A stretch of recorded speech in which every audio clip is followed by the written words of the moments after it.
Kembali di redaksi pagi akhir pekan, siapa di antara Anda mungkin juga Ferdia yang masih suka belanja pakaian di Mangga 2. Nah, setelah lelah cari pakaian, Anda mungkin bisa menjajal kuliner lezat dan juga legendaris yang ada di kawasan Jakarta Utara ini. Wah, hari ini harus diagendakan. Dicoba. Ya. Karena kira-kira ada rekomendasi kuliner apa saja ya yang bisa diicip-icip di sana. Nah, berikut informasinya untuk Anda.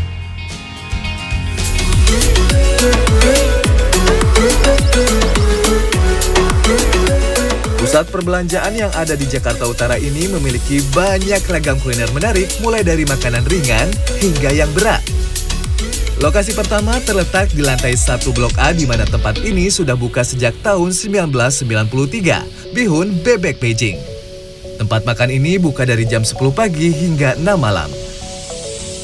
Di sini bebek direbus selama 1 jam bersama dengan rempah-rempah yang banyak digunakan di masakan Tiongkok, yakni ginseng, kiche, angcau, dan kamcau pun.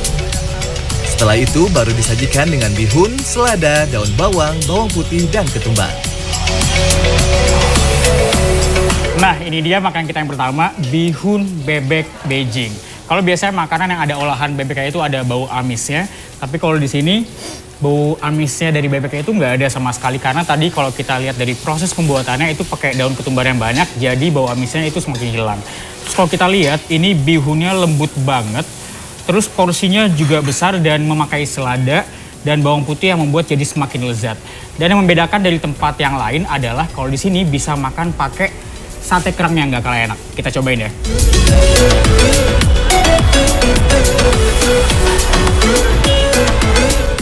Bihun bebek Beijing ini halal loh, rasanya sangat menyegarkan karena banyak rempah-rempah yang baik untuk kesehatan.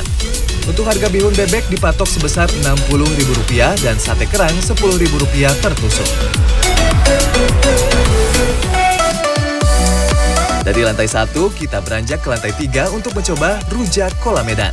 Rujak Kola Medan berdiri tahun 2004 dan hingga saat ini sudah memiliki 11 cabang. Aneka buah yang dijadikan campuran juga sangat beragam, ada mangga muda, nanas, hingga bengkuang. Sambal rujak yang spesial dengan campuran kacang tanah dari India ini bisa jadi pilihan sebagai pencuci mulut. Menarik ya, menariknya bumbunya enak, buahnya juga segar-segar gitu.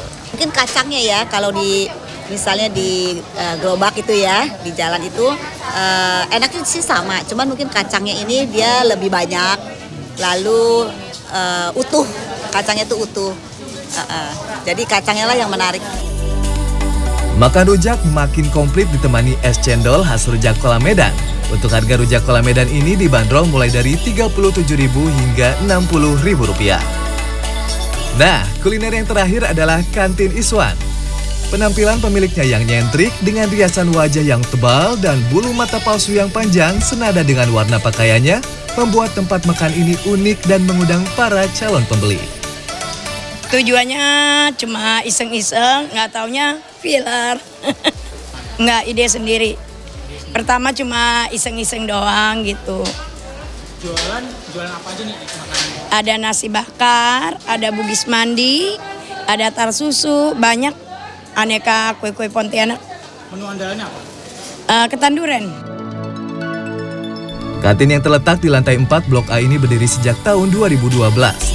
Lebih dari 60 makanan khas Pontianak disajikan di sini seperti coipan, ketan bumbu, dan masih banyak lainnya. Kantin ini buka setiap hari mulai dari jam 10 pagi hingga 5 sore. Jangan khawatir jika Anda ingin makan di sini, kantin ini memiliki banyak tempat makan bagi para pembeli. Nah, ini dia beberapa makanan yang ada di Kantin Iswan. Mulai dari makanan berat hingga makanan ringan ada di sini. Tapi karena tadi kita udah banyak makan makanan berat, kali ini saya di Kantin Iswan cuman pesen ada pai susu, terus ada juga talas goreng, tahu goreng, sama yang paling terkenal adalah ketan durennya. Selain penampilan dari pemiliknya yang sangat nyentrik, di sini juga harganya sangat terjangkau, mulai dari Rp8.000 sampai Rp35.000 saja. Nah, buat kalian capek abis belanja, jangan lupa juga untuk kulineran di ITC Mangga 2. Reza Siregar, Ricky Maulana, Jakarta.